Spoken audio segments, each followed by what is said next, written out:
धर के सपना लाबुन महुआ के डारी जैसन तोर मुस्कान देखत देखत खो जाते मोर पहचान रूंझुन पायल बाजे दिल के तार छेड़े तोर बिना अब मोला कुछो नहीं भाए रे नैना कजराली तोर होठ के लाली दिला मोर चुरा लेगे सर गुजवाली धीरे धीरे मुस्काए मन मोर बहकाए तोर माया के रंग में मन चियरा रंगाए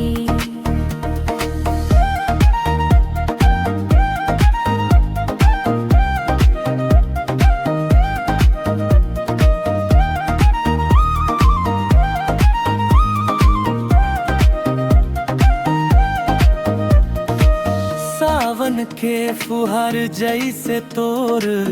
बात लागे मोर सुना जिंदगी में खुशी के बरसात लागे तोर संग जिए भर मन मोर तरसे दिन रात तोरच सपना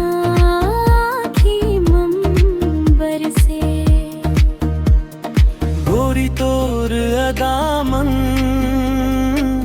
जादू है भारी तोर बर धड़कते ये दिल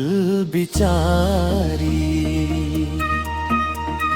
तोर नाम लिखे हावन चंदा के उजियारी मन तोर माया बस गे मोर सांस के फुलवारी